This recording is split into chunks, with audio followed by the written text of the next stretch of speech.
Bonjour à tous et bienvenue pour notre premier podcast cinéma de l'association Cinemotion de l'IPAG.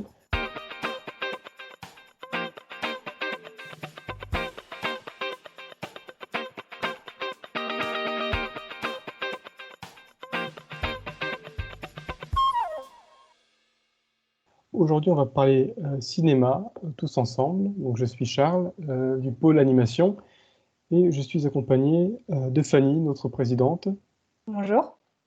Geoffroy, notre trésorier, Bonjour. et Adrien du pôle animation aussi. Bonjour. Donc aujourd'hui, on va parler cinéma tous ensemble et plus particulièrement, on va parler de notre première confrontation avec le cinéma. Pour commencer, j'ai envie d'aborder une période de notre vie qui est sans doute liée à cette première confrontation, qui est la jeunesse. Alors moi, dans ma jeunesse, j'ai le souvenir d'être allé au cinéma pour voir des films, mais j'ai surtout un souvenir d'une expérience plus qu'un souvenir du film en tant que tel. Une sorte d'euphorie, voilà, on rentre dans une salle dans le noir, il y a les pop-corn, les gens autour, les bandes d'annonces avant que le film commence. Et les lumières qui s'éteignent, et puis le film qui commence, tout ça, c'est vraiment une expérience dont j'ai un très bon souvenir et qui m'a plus marqué que les films que j'ai vus pour la première fois. D'ailleurs, les films que j'ai vus pour la première fois au cinéma, j'en ai aucun souvenir. Et c'est pour ça que j'aimerais vous poser la question à vous. Quel est votre souvenir, quel est le premier film dont vous avez le souvenir étant jeune? Alors, je vais peut-être commencer par moi. Comme je vous l'ai dit, j'ai aucun souvenir de mon premier film. Ce que je me souviens surtout, c'est l'ambiance qu'il y avait dans les cinémas. Mais le premier film dont j'ai le souvenir, c'était pas au cinéma, c'était en film en cassette. Donc les vidéocassettes, les gros rectangles, donc avec les films. C'était un dessin animé qui s'appelait Chicken Run. Donc c'est un film, c'est par les réalisateurs de Wallace et Gromit. Donc c'est une sorte de comédie avec des poulets qui sont dans un poulailler. C'est fait en pâte à modeler, comme Wallace et Gromit, avec ce style je crois que c'est de la stop motion. Donc c'est très, très particulier et un peu glauque parfois. Et c'est un film qui m'a marqué, peut-être pas pour les bonnes raisons, mais il m'a marqué d'une manière négative, c'est que j'ai été un petit peu traumatisé quand même surtout par la fin. Et j'ai compris après que en fait, c'était une sorte d'allégorie des camps de concentration quand on revoit le film. C'est assez étrange, mais en fait, c'est des poulets enfermés dans un poulailler, et puis il y a un vrai mode de vie qui s'organise et une tentative d'évasion. Donc c'est un film qui m'a marqué, et donc j'ai un très très bon et à la fois mauvais souvenir. Et j'ai compris uniquement plus tard que c'était une allégorie des camps de concentration. Fanny, par exemple, toi, si tu devais me donner un film comme ça qui t'a marqué? Moi, alors du coup, c'est un peu loin. Et quand j'étais petite, quelque chose qui m'a fortement marquée, c'est les Tex Avery. Je ne sais pas si vous connaissez, mais c'est mon père qui me montrait ça. Donc, c'est des cartoons hollywoodiens qui datent des années 40. Un épisode qui m'a fortement marquée, ça s'appelait L'ours dormira bientôt. C'est hilarant. Enfin, c'est l'histoire d'un ours qui veut dormir dans sa grotte et du petit chien qui fait du boucan et le gros chien qui est censé ne pas faire de bruit, qui dort avec l'ours. Et donc le petit chien Droopy qui embête Spike et fait tout, qui lui fait la misère en fait, et qui fait tout pour le faire crier. Et moi, je me souviens d'une scène donc très cartoon, Droopy qui donne des objets à Spike. Et Spike, il le rattrape avec une main, sa main droite, sa main gauche, son pied droit, son pied gauche. Et du coup, il n'avait plus rien pour marcher. Et du coup, il marche sur ses fesses. Et c'est vraiment quelque chose qui me fait rire, mais vraiment, qui m'a fait pleurer de rire. Et voilà, c'est vraiment un super souvenir que j'ai de mon enfance. Avec mon père, on était pliés. Là encore, ça date des années 40, mais c'est dingue comme ça n'a pas vieilli. Il y a pas longtemps, je regardais encore cette scène et on était vraiment pliés. Donc, Il y a un petit côté Charlie Chaplin, non? Dans les mimiques, peut-être, ou dans ce genre de cinéma où c'est beaucoup de. Enfin, c'est pas des dialogues, mais du coup, c'est beaucoup un comique voilà, c'est ça. Et des c'est vrai qu'il chutes. y a pas de dialogue. Enfin, si, il y a des dialogues, mais très peu, vraiment très très peu. Dans la situation que tu as décrite, c'était vraiment un comique voilà, de situation avec. Exactement. D'accord, un peu clownesque en fait. Voilà, c'est Donc, un, exactement un ça. bon souvenir pour ta part. Ouais, très bon souvenir, ouais. Adrien, toi, tu as un film comme ça qui t'a marqué étant jeune? Moi, c'est pas vraiment un film, c'est plutôt plusieurs films. C'est comme j'avais une grande sœur, bah, elle m'a beaucoup présenté des films de princesses quand j'étais petit. Et du coup, enfin, les Blanche-Neige, les Cendrillon, tout ça, j'ai commencé avec ça. Et en vrai, c'est plutôt classique, mais voilà, c'est ma sœur qui m'a beaucoup influencé dans mes premiers films. Ouais. Ok, les Disney, ouais, moi aussi. Les Disney aussi, c'est des trucs forcément qu'on voit étant jeune. Et ouais, qui marquent à jamais. Et Geoffroy, on va finir par toi. Si tu devais me citer un film de ton enfance, Bah, un film, premier pour moi, t'as un ce souvenir, ouais. serait un Disney forcément, mais moi, c'est parce qu'il m'a traumatisé, comme toi, Charles. Moi, c'était Ah, je sais pas comment ça. La Belle au bois dormant, Ouais, donc, où le début se passe bien, et puis vient le baptême d'Aurore, où il y a Maléfique qui apparaît et qui maudit Aurore, et je sais pas pourquoi, je pense que je devais avoir 2 ou 3 ans. Et cette scène m'a traumatisé parce que ça faisait vraiment flipper, vraiment pour des enfants de 2-3 ans. le film dont tu parles, c'était mon Disney préféré. Et c'est vrai qu'il m'avait bien traumatisé aussi. Oui, pardon. Mais tu parlais aussi d'expérience de cinéma. En fait, moi, ce que je me rappelle aussi, parce que je viens d'une famille nombreuse, on est 5 frères et sœurs quand même. Et les films, c'était un moment où on se rassemblait tous en fait dans le salon. On était vraiment, donc mes parents et mes frères et sœurs. Donc on était 7 vraiment à prendre 2 heures chacun de notre temps pour regarder vraiment un film. Et c'était vraiment une expérience assez cool d'avoir un moment partagé comme ça. C'est vrai. Moi, j'ai le souvenir aussi des vidéoclubs où on allait louer les films. Moi, enfin, j'avais la chance d'habiter pas très loin d'un vidéoclub. Déjà à l'époque, c'était dans les années, c'était début 2000, donc il y en avait encore quelques-uns, mais c'était en déclin.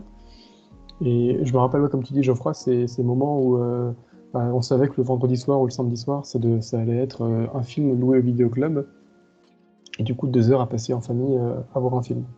Donc plutôt, du coup, pour ce coup, un bon souvenir. Oui, oui, c'est ça. Je voulais du coup aussi aborder un terme que je ne sais pas s'il existe, mais j'aimerais appeler ça la cinéphilie parentale. Donc quand on est jeune, forcément, on commence à regarder des films, quand on a dit voilà, des dessins animés, des films pour notre âge. Et puis après, nos parents, qui eux ont déjà vécu une expérience de cinéma étant plus jeunes, eh bien, vont nous recommander des films qu'ils ont aimés, des films qui les ont marqués. Est-ce que vous avez eu cette cinéphilie parentale? Bon, on peut commencer par toi, Geoffroy. Est-ce que tu as eu un film comme ça que tes parents t'ont recommandé et t'ont dit, voilà, ça, ce film, quand j'étais petit, je me rappelle très bien, c'était un film incroyable. Est-ce qu'ils t'ont recommandé un film comme ça? C'est pas forcément des films qu'ils ont vus forcément jeunes, mais je me souviens avoir vu particulièrement avec eux. Donc des adaptations des romans de Marcel Pagnol. Donc La gloire de mon père, Le château de ma mère, Jean de Florette et Manon des Sources surtout. Donc j'ai regardé, Classique. je pensais que c'était des films un peu plus âgés. Mais non, en fait, c'est sorti dans les années 90 à peu près. Donc non, mais c'est vrai que c'était assez sympa. Puis, enfin, moi, je viens d'Île-de-France et toute cette atmosphère un peu du sud de la France, ça faisait un peu Ouais, exotique, c'était marrant. Grillon, ouais, ouais. Ouais, c'est ça. Et Alors, aussi, pareil avec la mélodie du bonheur aussi. d'accord. Ça, pour moi, c'était vraiment les films scolaires qu'on m'avait montré en cours. Ouais. Et au final, j'avais beaucoup, beaucoup aimé. Alors après, quand je parle de cinéphilie parentale, oui, je parle pas forcément des films que mes parents ont vus étant plus jeunes, Oui, mais oui. des films qui ont vu, qui les ont vus, des films qui les ont marqués et qui, du coup, ils décident, eux, de transmettre à leurs enfants. Donc, pour ta part, du coup, les Marcel Pagnol, ouais, c'est vrai que enfin, moi, comme je t'ai dit, donc, plus des souvenirs scolaires. Fanny, est-ce que t'as un film comme ça, une série de films que tes parents t'ont, on va dire, recommandé, chaudement recommandé? Ouais, donc moi alors, mon classique, mon père m'a recommandé le film Forrest Gump. Du coup, je l'ai vu avec lui et avec ma sœur aussi, il me semble. Donc je pense que c'est vraiment le film type que tous les parents ont montré à leurs enfants dans les années 2000. Du coup, non, c'est pas un film que mon père a vu jeune, étant donné qu'il est sorti en 1994. Mais du coup, c'est un film que lui, il a adoré, du coup, qu'il m'a montré. D'ailleurs, je me souviens, il a tellement aimé qu'il a acheté la bande originale en CD. Et d'ailleurs, pour la petite anecdote, quand j'étais petite, je bavais beaucoup et j'ai bavé sur le CD, voilà. Et du coup, le CD ne marchait plus. Mais du coup, il m'a montré ce film-là et il l'a adoré. On l'a vu même plusieurs fois. Et je pense que ce qu'il a aimé dans ce film-là, c'est vraiment tout le côté historique. Et on voit, tu suis un petit peu l'histoire des États-Unis dans ces années 90. Et ce que j'ai aussi particulièrement aimé, c'est je l'ai vu étant petite et je l'ai revu à différentes étapes de ma vie. Et il y a des choses qu'au début je ne comprenais pas forcément, que maintenant je comprends. Et je pense notamment à la maladie qu'a Jenny à la fin, le sida. Dans le film, d'ailleurs, dans ces années-là, il ne savait pas ce que c'est le sida. Et on comprend là maintenant qu'il parle de ça. Et du coup, voilà. Donc, je trouvais ça intéressant de grandir avec ce film. J'ai un peu la même réponse que toi. Pour moi, c'est en tout cas, il y en a eu plein des films que mes parents m'ont conseillé, mais celui dont je me rappelle le plus, c'est bien sûr Forrest Gump. Et c'est vrai, ce que tu dis, c'est quelque chose que j'ai remarqué aussi étant jeune, et j'ai bien aimé le fait que tu dises grandir avec ce film. C'est que tu te vois une première fois étant petit, avec ta vision d'enfant, et tu es, on pourrait dire, dans les yeux un peu du personnage de Tom Hanks, qui est Exactement. un peu simplet et qui, en fait, quand on regarde le film, il voit la vie à travers des yeux d'enfant. Mhm. Et voilà, la maladie de Jenny, à la fin, il la comprend pas.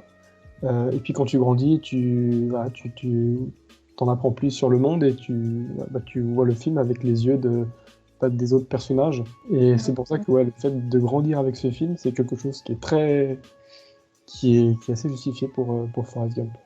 Ouais, tu prends du recul et tu as un nouveau regard sur le film. Il y a plein de choses qui s'éclaircissent au final. C'est ça. C'est un film qu'on peut revoir en fait beaucoup, beaucoup. Ouais. Adrien, pour toi, c'est quoi le film de ta cinéphilie parentale, si je puis dire? Moi, comme mon père, c'est un passionné de bande dessinée. Du coup, il m'avait bassiné avec les Tintins. C'est les adaptations des Tintins et en gros, il y avait 39 épisodes tirés de 21 bandes dessinées. Et on avait un énorme coffret et c'était un moment qu'on partageait en famille parce que mon père il était du coup passionné et ça ne le dérangeait pas de regarder plusieurs fois les mêmes épisodes. Et du coup on faisait que tourner les 39 épisodes en boucle avec ma sœur et en vrai ça m'a vraiment marqué. Et du coup après forcément ça m'a donné envie de lire des bandes dessinées. Du coup en fait il m'a influencé sur le cinéma et aussi sur ça. Du coup les Tintins c'était quand même quelque chose. Ok, c'est cool, du coup, il t'a initié au film et puis ça t'a donné aussi envie de t'initier à la bande dessinée, du coup, à Ouais, la c'est ça. lecture de... Et en vrai, je disais, mais Tintin, c'est un classique, hein. On peut le lire à n'importe quel âge et c'est hyper passionnant. Moi, mon père est un peu dans ce cas-là où il a plein de bandes dessinées, et bien sûr tout ce qui est les Astérix, Obélix, les Tintins, les Black et Mortimer, c'est des trucs aussi... Et puis il y a beaucoup de rapprochements aussi qu'on peut faire avec le BD et puis le cinéma. Ouais, c'est intéressant. Et puis alors, en ouverture, on parlait un peu des différentes générations qui ont vécu avec le cinéma. Aujourd'hui, avec tous les services de streaming, c'est vrai que la nouvelle génération, elle a un accès qui est beaucoup plus facile et complet au cinéma. On parlait tout à l'heure des vidéos stores. Étant plus jeune, c'est impossible d'en trouver maintenant. Enfin, c'est très compliqué. Et c'est vrai qu'aujourd'hui, avec Netflix, Amazon Prime, tous les sites de streaming, on a un accès qui est beaucoup plus facile. Est-ce que vous pensez que les jeunes générations, ayant accès quasiment illimité et facile au cinéma, peut passer à côté des choses et peut peut-être moins apprécier le cinéma? Fanny, est-ce que tu as une réponse? Alors, passer à côté de quelque chose, à côté de certains films, non. Parce que moi, je pense, enfin, c'est un fait, ils ont accès à un nombre infini de films grâce au streaming. Après, ils passeraient, je pense, à côté d'une expérience différente. Donc, l'expérience d'aller au cinéma, l'expérience d'aller dans un vidéo store, l'expérience de partager ça, comme parler de ça, Geoffroy parlait de ça, prendre 2 heures avec sa famille et partager ça, ou aller au vidéo store avec sa famille et choisir un film tous ensemble. Là, tout se fait via Internet, via la plateforme de streaming. Du coup, je pense qu'il passerait à côté d'une expérience. Le fait d'aller au cinéma, même dans une salle, d'être plongé dans le noir face à un grand écran et au final se retrouver dans le film, c'est sûr que tu le ressens moins sur ton ordinateur. Après, bon, ça dépend si tu as un home cinéma chez toi, bon, voilà. Mais je pense que oui, il pourrait passer à côté d'une expérience. Mais après, c'est l'évolution du monde. Enfin, le monde est en train de changer. Il n'y a pas qu'au niveau du cinéma que tout change. Donc voilà. Mais je pense que ils connaîtront pas ce que nous, on a connu dans les années 2000 et pour les plus anciens, dans les années 90. Donc voilà, mais c'est comme ça, c'est un fait, le monde change. Vous êtes d'accord avec Fanny? Bah, moi, je pense justement que à l'époque où il n'y avait pas de plateforme de streaming, c'était plus dur de rater des films qu'aujourd'hui rater des films en soi. Parce qu'aujourd'hui, on a un plus grand catalogue. Comme m'a dit Fanny, c'est juste une expérience différente. Et le fait d'être dans son lit, dans son canapé, sur un ordinateur, c'est pas forcément les meilleures conditions pour juste pour regarder un film. Et que le cinéma, c'est plus une expérience à vivre qu'autre chose. Oui, je pense que en fait, quand on est dans une époque où tout ce qu'on nous propose, c'est soit des DVD, soit aller au cinéma, bah forcément, on a beaucoup, beaucoup moins de choix. Et c'est vrai que quand un film sort, du coup, tout le monde en parle et puis on va le voir. Aujourd'hui, moi, je trouve qu'il y a plus ce genre de syndrome Netflix où ce soir, tu dis on va regarder un film et tu regardes le catalogue Netflix et il y a tellement de films et de séries que tu passes en fait 2 heures à chercher un film et puis au final, tu regardes rien. Tu dis bon, bah, je regarderai ce film demain. Et au final, c'est un cercle vicieux et tu regardes rien. Moi, j'ai cette Ouais, impression-là ouais. souvent quand je suis sur des plateformes de streaming, c'est que je sais pas choisir, il y a tellement de choix. Et puis, c'est vrai que l'expérience est différente et parfois elle donne moins envie que d'aller au cinéma. Je sais pas si tu es d'accord avec ce qu'on a dit, Geoffroy. Si, je suis assez d'accord. Mais je trouve que, par exemple, en France, les films au cinéma, ils sont assez protégés par la chronologie des médias qui fait que, en fait, un film qui sort en salle, il mettra 3 ans à arriver sur les plateformes. Donc tout ce qui est nouveauté, etc., ça va développer vraiment. Enfin, il y a vraiment une hype qui va se créer. Enfin, il y a qu'à voir les Marvel, ça fait des chiffres monstrueux à chaque fois. Et aussi, je pense que les gens préfèrent aller voir ça parce que comme il y a énormément d'effets spéciaux, etc., ils se disent il faut vraiment qu'on soit dans un univers exceptionnel. Et ce qui peut parfois priver d'autres films qui sont peut-être un peu plus intimistes. Et les gens vont se dire, bon, à la limite, je peux le regarder sur mon téléphone à 22h, c'est pas grave. C'est vrai. Ouais, t'as raison. Donc, j'aimerais que maintenant qu'on parle de notre véritable éveil, si je puis parler ainsi, à la passion du cinéma. J'entends là par éveil le moment où on comprend qu'on aime vraiment le cinéma plus qu'on ne l'imaginait. Parce que c'est vrai que aimer regarder des films, je pense que tout le monde aime regarder des films. C'est pas quelque chose qu'on peut détester, je pense.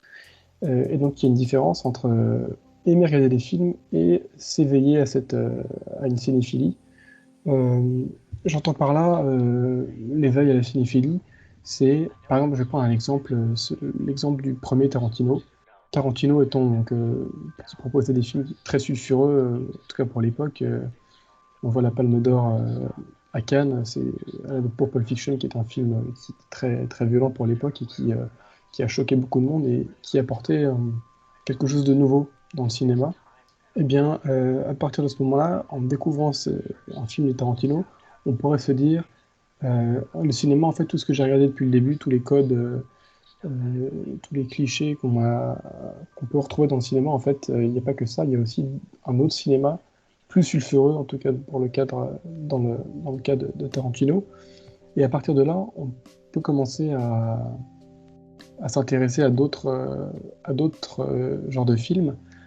Je pense que c'est important de ne pas que différencier les films par leur genre, à savoir des films d'action, des comédies, des films d'horreur, des comédies musicales, mais de les différencier en fonction de leur auteur, de leur réalisateur, de leur apport, on va dire, personnel, leur patte qu'ils apportent au film et qui les rendent uniques. C'est vrai que quand on voit un film de Tarantino, c'est quand même quelque chose qui se remarque très vite.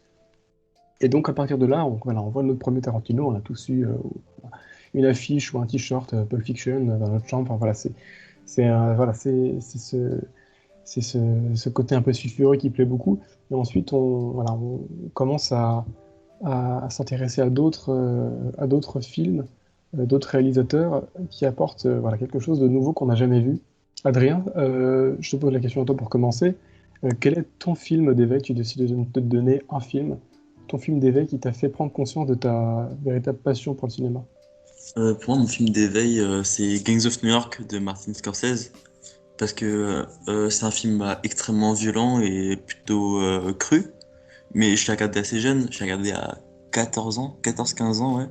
Et c'est un film que j'ai beaucoup, beaucoup aimé.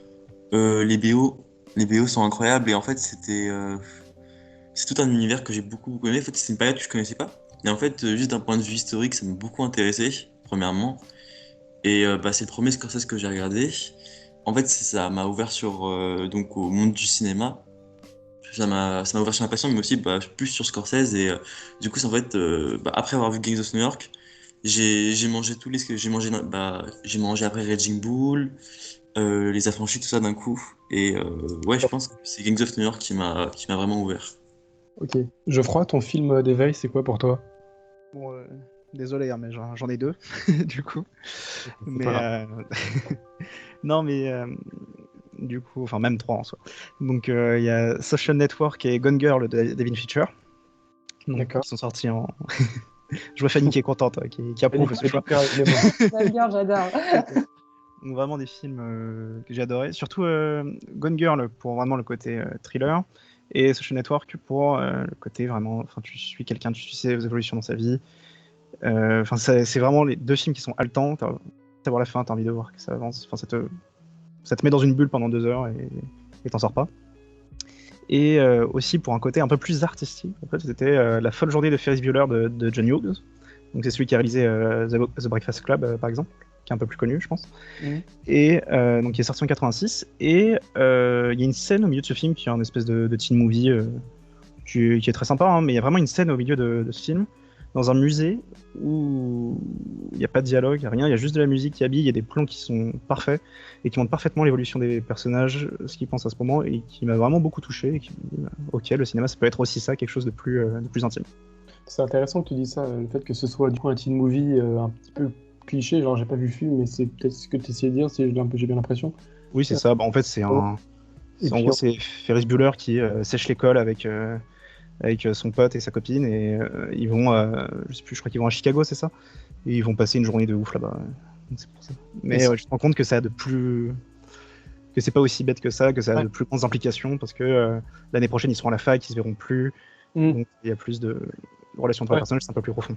c'est vrai, c'est intéressant quand tu dis voilà, la scène qui t'a marqué au début, enfin au milieu du film, je sais plus quand, mais une scène du coup qui montre l'évolution des personnages et qui sort un peu du film. Voilà, peut-être ça c'est un peu relié à ce que je disais au début, le fait que des films d'éveil, c'est des films qui vont nous proposer autre chose que on va dire du cinéma un peu cliché. Fanny, pour toi ton film d'éveil, qu'est-ce que c'est? Moi, du coup, ouais, mon film d'éveil sans hésitation, Les Amours imaginaires de Xavier Dolan, sorti en 2010. Du coup, c'est un film qui met en scène un triangle amoureux. Donc, deux amis très proches qui tombent amoureux du même garçon. Donc, deux amis, un homme et une femme qui tombent amoureux du même garçon. Et donc, ce garçon en question, on le comprend pas, on sait pas ce qu'il y a derrière la tête. On est plus du point de vue du coup de Xavier Dolan et de l'actrice, j'ai oublié son prénom, merde, j'ai pas fait mon boulot. Et du coup, on est plus de leur point de vue à eux. Et en fait, ce que j'ai surtout aimé dans ce film, c'est tout le côté artistique, comme disait Geoffroy. Surtout le cinéma de Xavier Dolan, lui, il fait passer les sentiments, les émotions, non pas forcément par le dialogue des personnages, pas forcément par les mots, mais il le fait passer dans l'ambiance en fait du film. Et je sais pas comment expliquer, mais les musiques, les plans, l'action, même l'action, leur mouvement, parfois c'est au ralenti et tu ressens en fait toute l'émotion du film par ces gestes, par ces choses-là et pas forcément les mots en fait. Le film n'est pas forcément. La mise en scène qui t'a. Voilà, ouais, voilà, c'est ça. C'est vraiment purement la mise en scène. Et les mots sont importants, mais chez Xavier Dolan, pour moi, je ressens le film par la mise en scène, en fait, exactement. Donc, voilà, C'était pas Anne Dorval, l'actrice Non. dont tu parlais? C'est pas Anne Dorval? Non, c'est pas Anne Dorval. Ok. Pour ma part, moi, le film de mon éveil, c'est là où c'est un peu lié à ce que je disais au début, c'est que ça peut paraître un petit peu bizarre, mais moi, c'est un film de super-héros qui m'a, on va dire, fait aimer le cinéma. Mais du coup, pas un film de super-héros qui rentrait un peu dans la case cliché qu'il y a aujourd'hui. C'est le film Incassable de M. Night Shyamalan. Donc c'était sorti, je crois, dans les débuts des années 2000.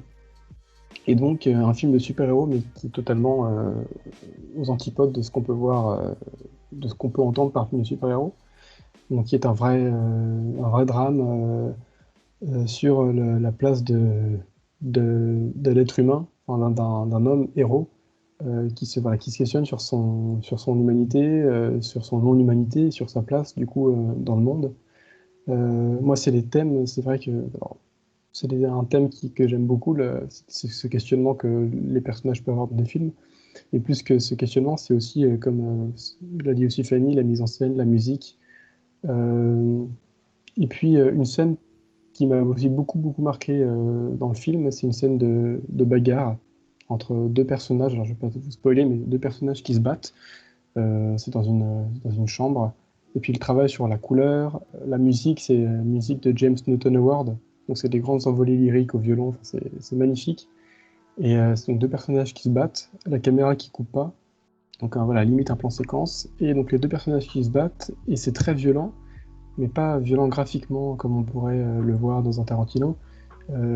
C'est la façon dont on ressent les coups. Là, il y a 2-3 coups qui sont échangés, mais c'est des coups qui sont très violents. On sent que les personnages, quand ils en prennent un, ils se remettent pas facilement des coups. Ils se tapent tellement fort dessus qu'ils sont projetés contre les murs et les murs se déforment. Voilà, ça, plus la musique, le travail sur la couleur, et puis le reste du film, le scénario, le twist à la fin. Et puis le fait aussi que M. Night Shyamalan, je sais pas si vous avez suivi, mais du coup a sorti aussi 2 films après, Split et Glass, qui sont en fait la suite de ce film Incassable, et qui a, on va dire, créé en quelque sorte son propre Marvel Cinematic Universe. Moi, j'ai beaucoup aussi aimé cette surprise qu'on a quand on découvre Split et Glass, donc les suites un peu de ce film. Oui, c'est ça, parce qu'à la fin de Split, on a l'impression que c'est un film complètement à part.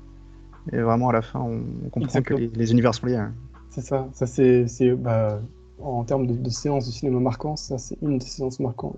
Je pense la plus marquante, et celle aussi qui m'a fait vraiment aimer le cinéma, c'est aussi ce moment où tu regardes un film qui est hyper intéressant tout le long, un huis clos hyper stressant. Et puis à la fin, tu te rends compte que en fait, c'est lié à un film que tu as beaucoup aimé toi étant plus jeune. Et là, c'est incroyable. Deuxième petite question, on va plus parler de votre cinéphilie, parce que il y a une différence entre, comme on le disait avant, entre aimer regarder des films et être cinéphile. Il y a plein de définitions pour le mot cinéphile. Pour moi, la définition d'être cinéphile, c'est de pouvoir expliquer qu'est-ce qu'on aime dans le cinéma, pourquoi on aime certains genres de films et pourquoi on ne les aime pas. Et mine de rien, c'est assez compliqué de dire, voilà, ce film, je l'ai beaucoup aimé parce que, voilà, mise en scène, les couleurs, la musique, le fait de l'exprimer, je trouve que c'est quelque chose assez compliqué, mine de rien. Moi, je vous en parlais tout à l'heure, j'aime beaucoup les histoires qui sont basées sur le questionnement et sa place dans le monde. Et en fait, cette démarche de réflexion, je l'ai faite en prenant mes 3 films préférés, enfin 3 films que j'ai beaucoup aimés, à savoir Birdman, Incassable et Blade Runner. Ils avaient cette question morale de quelle est ma place dans le monde. Est-ce que je suis quelqu'un, est-ce que je suis humain, est-ce que je suis oublié, Enfin, c'est un thème que j'ai beaucoup aimé, et plus que la mise en scène ou que la musique ou que les couleurs, c'est un thème qui, quand il est traité dans un film, me fait aimer le film. Je sais pas si vous avez aussi des grands thèmes comme ça qui vous sont chers. Fanny, est-ce que tu as un thème quand il est traité dans un film te parle beaucoup? Ouais, moi j'ai un thème, ce sont les films qui traitent de sujets réalistes, qui existent, mais par rapport auxquels on n'en parle pas beaucoup, des films qui peuvent être dérangeants. Je pense au film We Need to Talk About Kevin, réalisé par Lynn Ramsay et qui est sorti en 2011. et qui met notamment en scène la relation d'un fils avec sa mère, même un fils avec sa famille tout court. Et ce fils-là, en fait, c'est une réelle terreur. Il y a quelque chose qui ne va pas dans sa tête. J'ai pas envie de spoiler, mais vraiment la misère à sa famille, en gros, mais de façon vraiment ouais, irrationnelle, en fait. Irrationnelle, c'est le mot, et c'est vraiment ce que j'aime aussi dans les films. Toutes ces choses irrationnelles qui se passent, qui existent, qui sont réelles, parce que ça peut arriver à n'importe quel individu, je pense. Il y a des gens dans le monde qui sont complètement irrationnels, et parfois tu comprends pas trop pourquoi, mais c'est comme ça, c'est dans leur tête. Et c'est ce que j'aime dans les films. J'aime les films qui mettent en scène ça, qui mettent en avant tout ça, le côté irrationnel de la personne. Pour reprendre le mot irrationnel, il y a le film L'homme irrationnel avec Emma Stone et Joaquin Phoenix. D'ailleurs, méconnaissable Joaquin Phoenix là-dedans. J'avais vu Her avant, j'avais vu le film Her juste avant de regarder ce film-là, L'homme irrationnel, et méconnaissable, je ne l'avais pas reconnu. C'est Woody Allen, c'est ça? C'est Woody Allen, ouais, c'est ça. Et voilà, donc tout ce côté vraiment irrationnel de l'être humain que met en scène le cinéma, j'adore. Et je me suis dit, c'est vraiment quelque chose que j'aime voir en fait dans les films. Voilà. Ok. Adrien, est-ce qu'il y a un thème qui te tient à cœur dans le cinéma? C'est les Ghibli. Et du coup, ça m'a en fait plutôt ouvert sur le cinéma d'animation. Et en fait, la chose dont j'ai beaucoup accroché, c'est d'abord les bandes son. Les bandes son des Ghibli, pour moi, sont les plus belles de loin. Et aussi, c'est ce que je déteste, moi, dans le cinéma américain. Par exemple, moi, je fais beaucoup le contraste entre... du coup, oui, je veux mettre en contraste un film américain d'action et, par exemple, un Ghibli. C'est-à-dire que les films américains d'action, l'histoire est nulle, ça va être juste des explosions, beaucoup d'effets spéciaux. Et je suis pas du tout sensible à ce genre de film, je trouve ça nul, je trouve ça niais. Alors que dans des Ghibli, où ce sont des histoires qui sont plutôt simples, c'est juste un dessin animé avec un dessin très beau, avec des couleurs super vives et une très belle VO, et quelque chose qui est beaucoup plus simple, je trouve ça beaucoup plus attirant et beaucoup plus beau qu'un film d'action où ça explose de partout et il y a des effets spéciaux qui servent à rien. Bien sûr, après, moi je trouve qu'il faut quand même après aussi prendre le film pour ce qu'il est et ce qu'il vend. Ça va pas être les œuvres les plus poétiques et les plus artistiques du monde, mais c'est vrai qu'en termes de divertissement, c'est sûr que voilà, si tu cherches un bon film avec des personnages que tu connais, peut-être des personnages qui t'ont marqué étant jeune, des super-héros issus de comics, tu les vois évoluer ensemble et se battre tous ensemble. Voilà, après, ça reste du divertissement et faut le prendre comme étant un film de divertissement. Marvel, contrairement, par exemple, on va comparer par exemple un autre film d'action qui est hyper connu, c'est Fast and Furious. Fast and Furious, j'ai jamais accroché, alors que Marvel, j'accroche beaucoup plus parce que t'as une certaine nostalgie par rapport au fait de voir ces héros d'enfance se battre dans un vrai film en fait. Ouais. Alors que Fast and Furious, je ne comprends pas ce film. Mais après, chacun est sensible à son cinéma. Il y en a quoi? Il y en a 7 ou 8 qui sont sortis aujourd'hui? Je crois qu'il y en a 8. Hein. 8. Ouais, même les 9. Oh, c'est énorme. J'en ai vu aucun. Je crois que j'ai vu le 6 à moitié. Et je sais pas, mais alors moi, des gens dans des voitures, vraiment, ça m'intéresse pas du tout. Enfin, c'est pas un truc qui m'attire du tout. Pour les gens qui aiment les voitures, je suis sûr que c'est le paradis. Mais moi, je suis pas du tout, j'accroche pas du tout. Et c'est pas bon, c'est nul, hein, mais faut le prendre comme un film d'action grand spectacle avec des voitures. Mais ça me correspond pas, donc ça me plaît pas trop. Moi, pour le coup, c'est étrange, mais c'est vrai que c'est pas du tout mon style de film, pas du tout. Mais alors, pourtant, je les ai pratiquement tous vus, genre j'ai bien accroché. C'est pas mes films préférés, mais franchement, ça me dérange pas.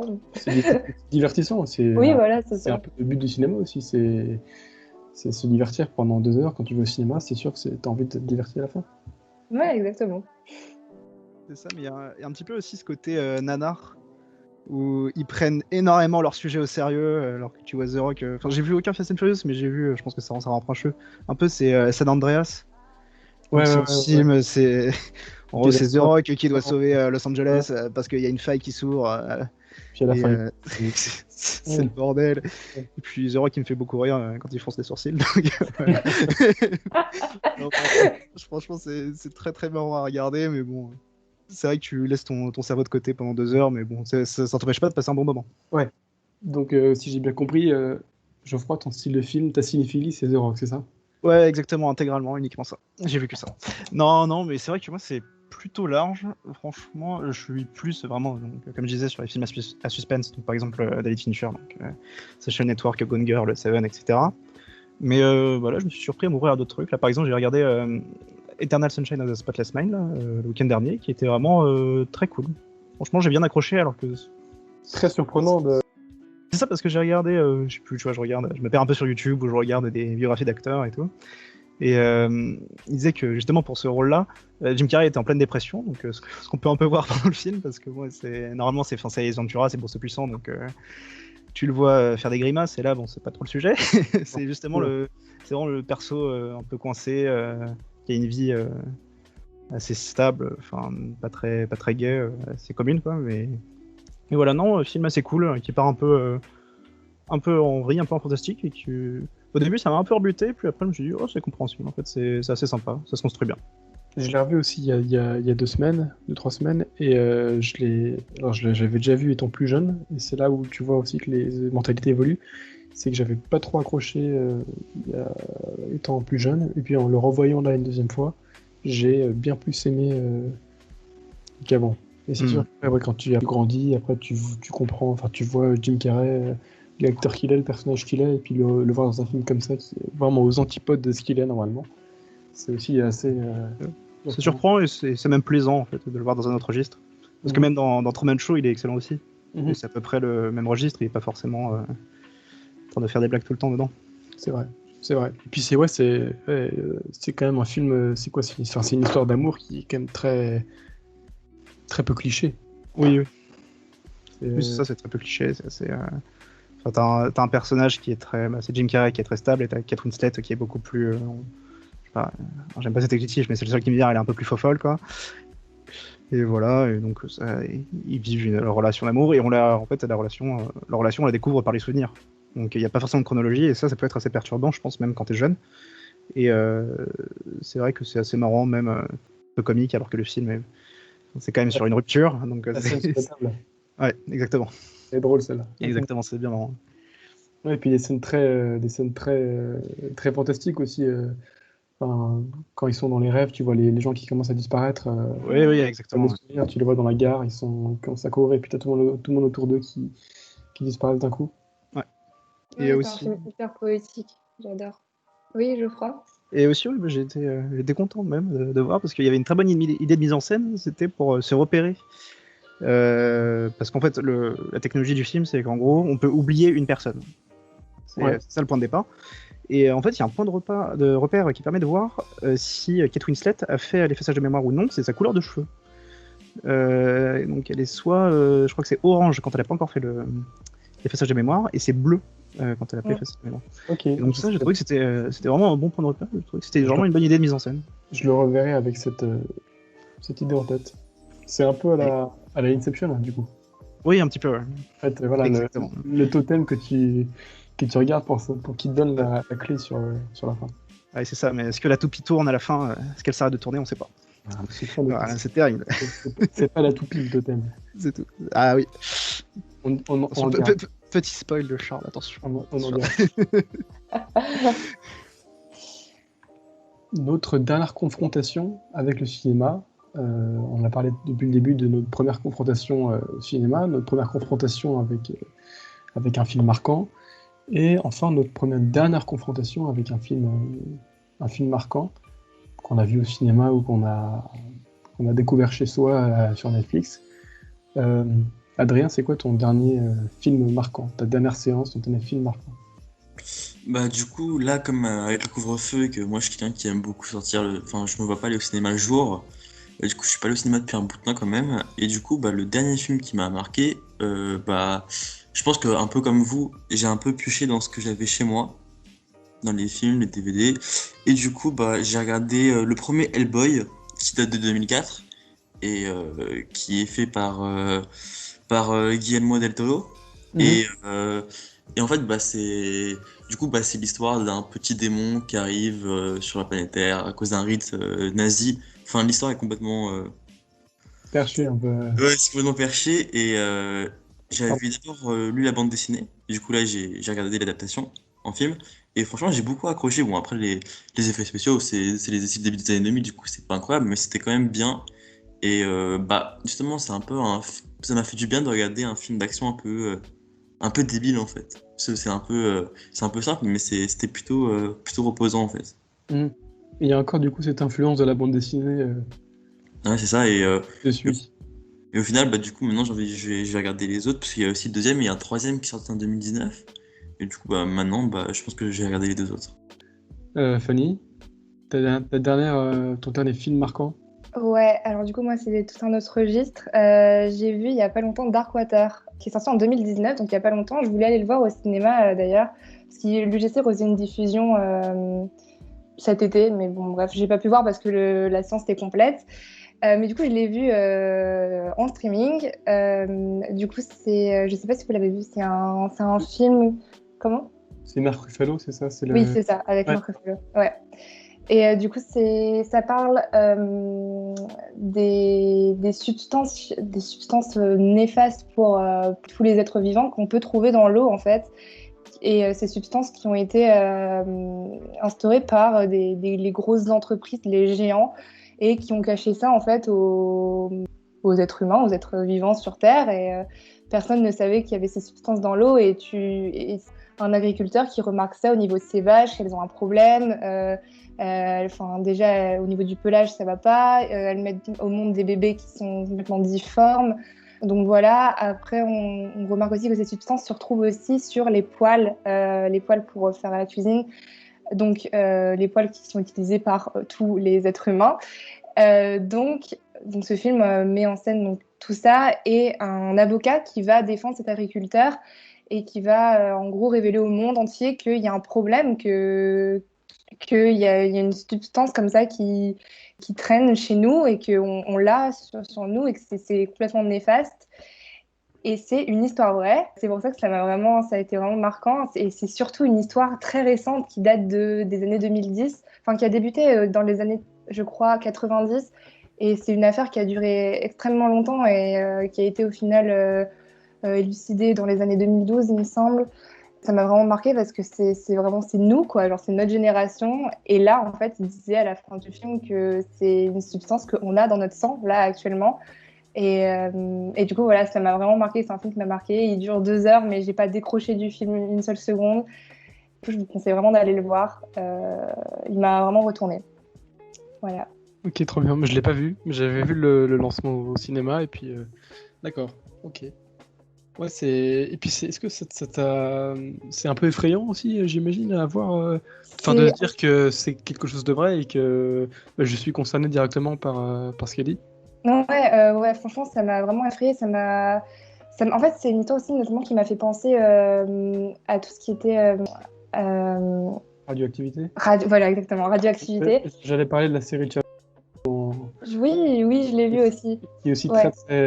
très très marquante et très très glauque parce que c'est une horreur humaine. Exactement. Eric. Et, ouais, et tout ça dû à des géants encore de l'industrie. Comme quoi, voilà, le film traite beaucoup de ça. Pareil pour Tchernobyl, comme quoi c'est les géants de l'industrie qui dirigent limite le gouvernement, du coup, on nous cache plein de choses, on n'est pas au courant de tout. Et c'est vrai que c'est hyper effrayant. Et ça m'a fait réfléchir sur beaucoup de choses. Et aussi sur nos moyens de consommation, sur ce qu'on mange, sur tout ce qu'on ingurgite. Ça remet en question beaucoup de choses. Et du coup, oui, c'est totalement effrayant. Honnêtement, je me suis pris une claque en regardant le film. Voilà. Ok. Et Geoffroy, ta dernière séance Bah, je vais plutôt parler d'une séance alors. C'était bah là cet été, là je suis allé voir avec mon frère Tenet, du coup de Christopher Nolan. Et je suis allé le voir au Grand Rex. Donc c'était la première fois que j'y allais. Et forcément, mon frère il m'a dit bah, on va aller dans la salle avec le grand large, etc. Et tout. Et enfin moi je savais pas du tout comment ça s'installait le grand large, comment l'écran arrivait, etc. Et je dis mais putain, super, l'écran il est mini quoi. On est à 4 km de l'écran, on va rien voir. Et là, il y a le truc qui se déplie énorme, et j'étais là, ok, bon, ça va être... c'est pas si mal en fait. Normalement, je devrais pouvoir regarder le film là, ça devrait aller. Et non, bah, c'est sympa. C'est pas mon film préféré, mais il était assez cool quand même. Donc voilà, très très bonne séance. En plus, avec mon frère, c'était sympa. D'ailleurs, pour rebondir là-dessus, du coup, je trouve Tenet a été bien plus compréhensible pour moi par rapport à Inception. J'ai bien plus facilement compris Tenet qu'Inception pour le coup. Alors, Ah ouais, alors. Moi, là, totalement l'inverse pour moi. Ah oui, pareil. Après, Non, parce que. Après, peut-être que Inception, on a découvert étant plus jeune, et c'est vrai que Ouais. moi, Oui, Inception, il y avait toujours cet aspect de film incompréhensible que j'ai revu il y a pas si longtemps que ça. Et au final, c'est quand même plutôt, le concept est plutôt simple. Après, Nolan, j'ai l'impression qu'il a cette fâcheuse tendance à ne à pas complexifier. expliquer, à complexifier inutilement ses récits. Je dis pas qu'il veut se donner un merde, voilà, mais ça pourrait être, enfin voilà, Tenet par exemple, le concept d'inversion temporelle qui est hyper complexe à comprendre, c'est expliqué en 2 lignes de dialogue à une scène c'est du ça. film. Donc Ouais, c'est un peu, t'as la scène avec le pistolet, mais c'est vrai que. En fait, c'est résumé en 2 phrases quoi. Ouais, je pense que ça complexifie inutilement, mais après, moi je trouve que ça apporte un truc aussi. Quand tu avances dans le film et que tu as des scènes où tu te dis ah mais ok, donc là il se passe ça, parce que tu reviens des trucs comme une espèce de mini voyage dans le temps, enfin c'est un peu plus Ouais. compliqué que ça, mais voilà. Et ça apporte une espèce de satisfaction de comprendre un truc Ouais. finalement inutilement compliqué, mais bon, c'est. cette, je sais pas, moi, je sais pas, après, j'ai une bonne sensation avec ça. Mais bon. Et moi, Ouais, moi je le vis pas pareil, vu que si je comprends pas du coup le concept, je vais passer, je pense, tout le film à essayer de comprendre, à me poser des questions, et je vais totalement passer à côté de ce qui est dit, de ce qui se passe, et c'est pour ça que je suis allé le voir 2-3 fois. C'était pour. Ouais. Tu vois, la première fois que je l'ai vu, genre, j'ai beaucoup aimé Tenet, j'ai vraiment adoré. C'est vrai que il y avait des moments où j'étais beaucoup trop axé en termes attends, mais je comprends pas pourquoi il se passe ça, ça devrait pas se passer comme ça normalement. Voilà, je comprenais pas Du trop. coup, t'es allé voir plusieurs fois Tenet, c'est ça? Je suis allé le voir 2 fois en tout. D'accord. Et puis la deuxième fois, j'ai pu le voir en étant beaucoup plus serein. J'avais déjà le concept en tête et du coup, voilà, c'était beaucoup plus compréhensible. Donc c'est vrai que voilà, alors, Inception, je trouve que le concept est quand même plus simple à comprendre que l'inversion des objets. Oui, oui. D'accord, bah après je l'ai vu, ouais, c'est vrai que je l'ai vu étant jeune, donc je devrais peut-être le revoir.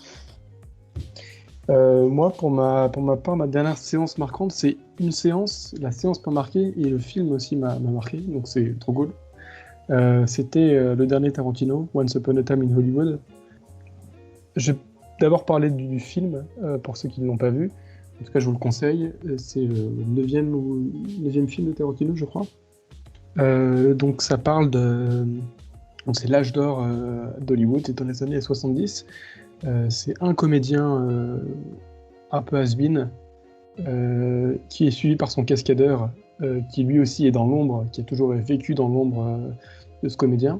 Donc c'est vrai qu'on retrouve aussi ce thème de la question de sa place dans le monde. Est-ce qu'on est, on n'est plus la star qu'on était avant. Du coup, quelle est ma place dans ce monde? Et puis le personnage de Brad Pitt que j'ai adoré, qui travaille très dur, qui est très talentueux, mais qui est toujours dans l'ombre de DiCaprio, qui d'ailleurs, ça me fait penser que c'est peut-être aussi clairement tiré des réalités.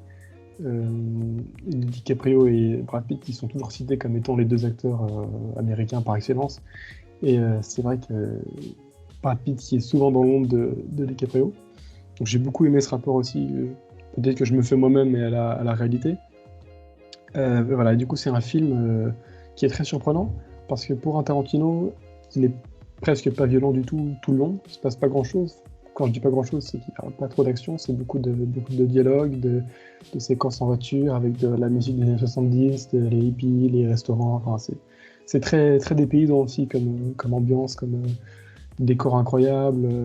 Tout a été refait en vrai. Donc voilà, l'âge d'or vraiment du cinéma.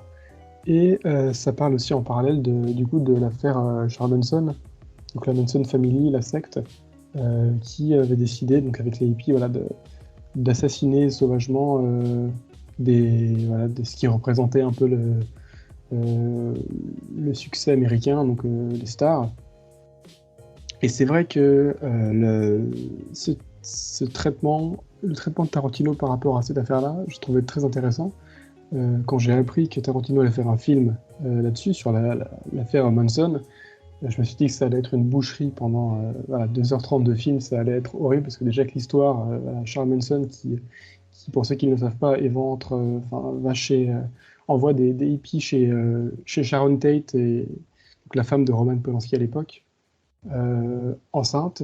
Il envoie des hippies qui tuent tout le monde, qui l'éventrent, un truc horrible. Donc je me suis dit, bon, bah, ce film va être une boucherie totale. Et au final, c'est vrai que sur 2h15 de film, il y a rien de très, y a rien de très choquant. Et les 15 dernières minutes m'ont vraiment, j'ai vraiment adoré ces 15 dernières minutes. Une voix off qui annonce, voilà, minute par minute, heure par heure. Du coup, c'est le jour fatidique de l'assassinat, je sais plus quel jour c'est, mais voilà, on sait que bah, l'assassinat de Sharon Tate aura lieu ce soir-là. Donc le narrateur qui décrit voilà, tout ce qui se passe point par point. Et puis finalement, bah, les hippies qui se font dégommer par DiCaprio, qui brûle tout le monde, qui tue tout le monde, et donc il nous prend un peu à revers, et on comprend qu'en fait, bah, il s'est totalement joué de nous, et que c'est pas la réalité en fait, et que bah, les acteurs ont vaincu, on va dire, un peu la secte. Moi, j'ai beaucoup aimé cet aspect-là voilà, c'est un peu un conte de fées, Once Upon a Time. C'est un peu Once Upon a Time dans le monde parfait de Tarantino, où voilà, cette action voilà, de meurtre envers le cinéma en fait, n'a jamais existé. Et c'est vrai qu'en s'attendant à un film très violent tout le long, et voilà, le contre-pied de en fait non, tout ça, il va rien se passer du tout. Moi j'ai beaucoup aimé. Ça c'est un peu compliqué à expliquer, je sais pas si c'était très clair. Et donc là le film, voilà, j'ai beaucoup aimé cet aspect-là. Et puis aussi la séance en tant que telle était géniale. C'était dans un petit cinéma sur une île en Vendée, une petite salle avec pas trop de monde. Et puis les gens étaient un petit peu comme moi, enfin le même état que moi, où voilà, pendant 2h15 très calme, pas grand chose, et les 15 dernières minutes étaient vraiment. T'avais une effervescence, enfin, les gens qui criaient, qui rigolaient, c'était 15 minutes de pur bonheur. Voilà, c'était ma dernière expérience un peu marquante. Je sais pas si vous l'avez vu le film. Ouais, si, moi je l'ai vu et je suis entièrement d'accord avec toi. Et c'est vrai que genre pendant tout le film, avant les 15 dernières minutes, c'est vrai que ça bouge pas trop et c'est pas représentatif de Tarantino parce que tu te dis mais quand est-ce que ça va arriver en fait?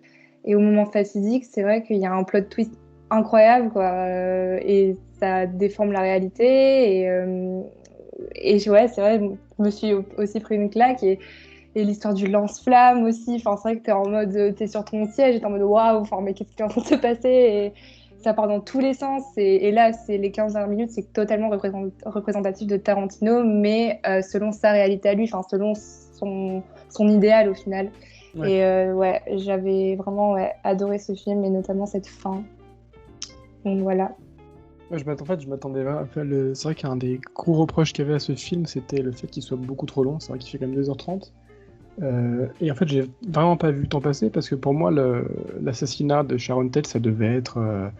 Enfin, moi, je m'étais imaginé une histoire de vengeance à la Kill Bill où voilà, Sharon Tate se fait tuer et puis du coup, t'as DiCaprio, l'acteur hollywoodien, qui part se venger. Enfin, un truc totalement barré, voilà.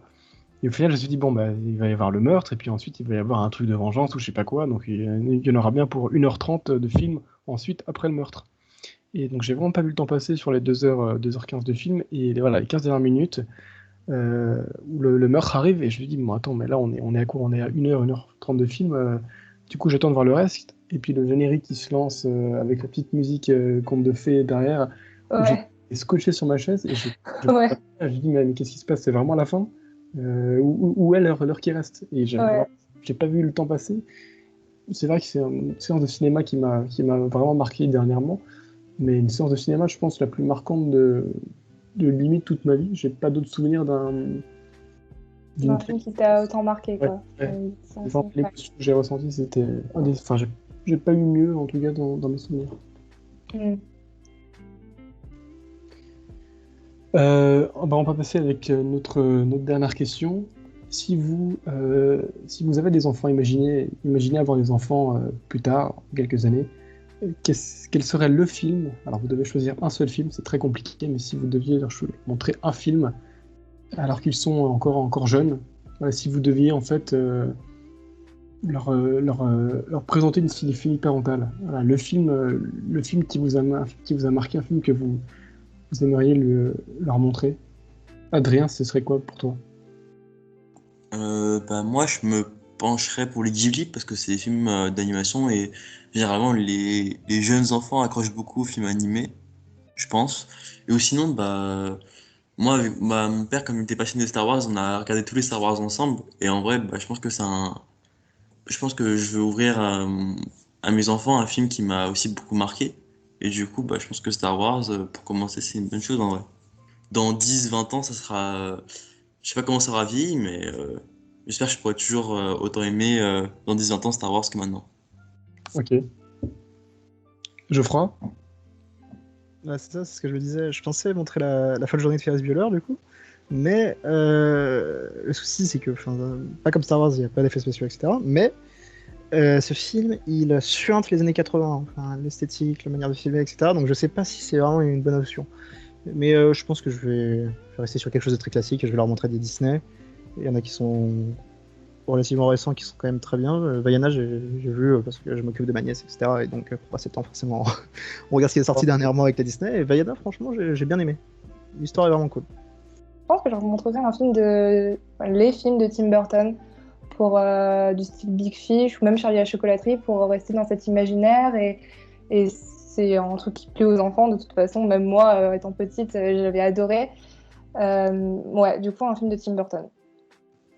Ouais, c'est vrai que moi je pense que c'est aussi important de leur montrer de tout et de ne pas du coup leur implanter l'idée que les films récents, regardez, les effets spéciaux sont incroyables et du coup c'est ça qu'il faut regarder.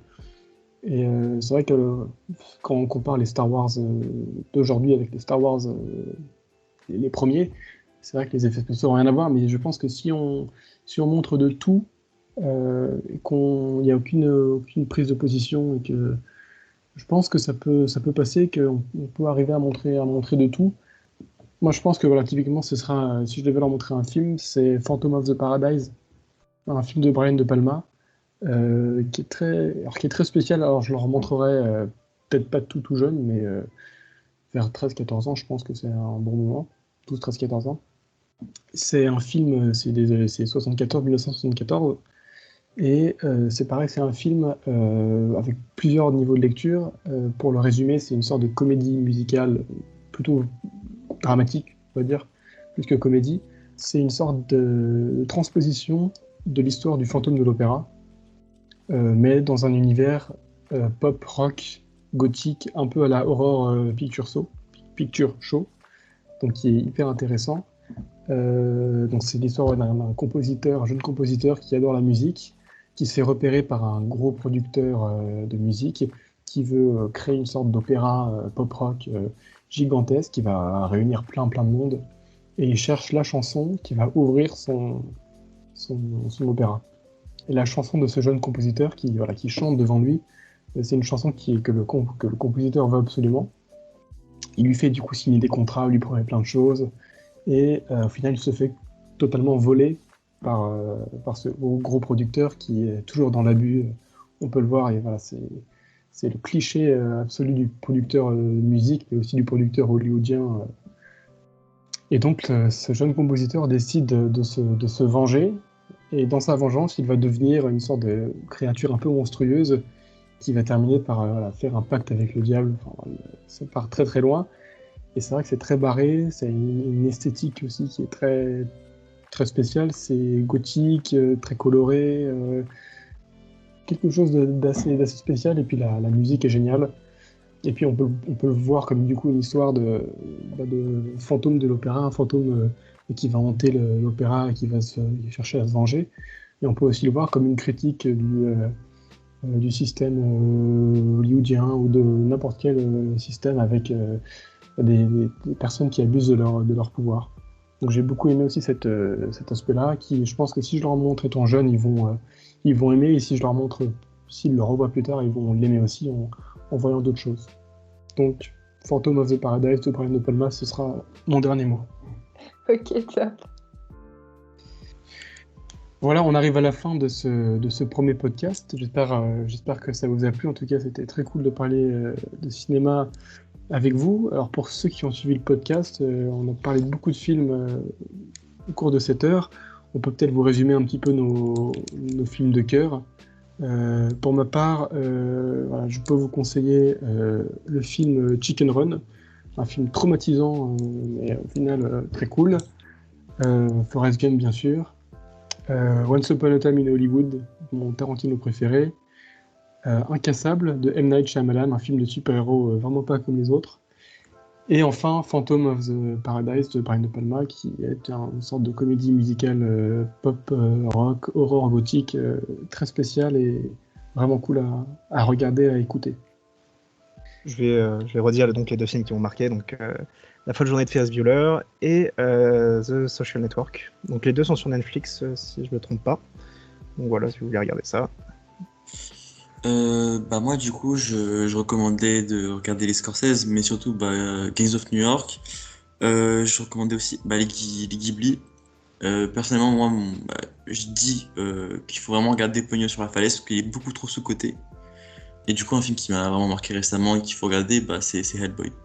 Ok, ils sont sur Netflix en plus, non, les studios Ghibli, je crois, non? Oui justement ils ont rajouté il y a pas longtemps, en plus ils en ont rajouté un toutes les 2 semaines et du coup là Ah, je j'ai trouve qu'ils vu sont ça. complets. Ok, trop cool. Et pour finir, notre présidente Fanny, qu'est-ce que tu pourrais recommander? Du coup, mes recommandations, en premier, Les Amours imaginaires, mon film d'éveil, donc pour se rendre compte à quel point la mise en scène dans un film est importante. Gone Girl, dont vous a parlé Geoffroy, donc un thriller, film à suspense avec un plot twist incroyable.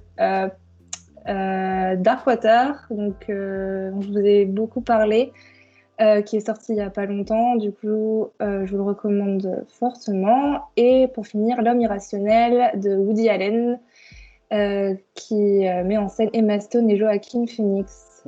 Voilà. Très bien. Alors, pour ceux qui nous écouté, vous avez devant vous plein de films à aller regarder. Puis en attendant, on vous dit à la prochaine pour une nouvelle discussion Cinémotion. À bientôt.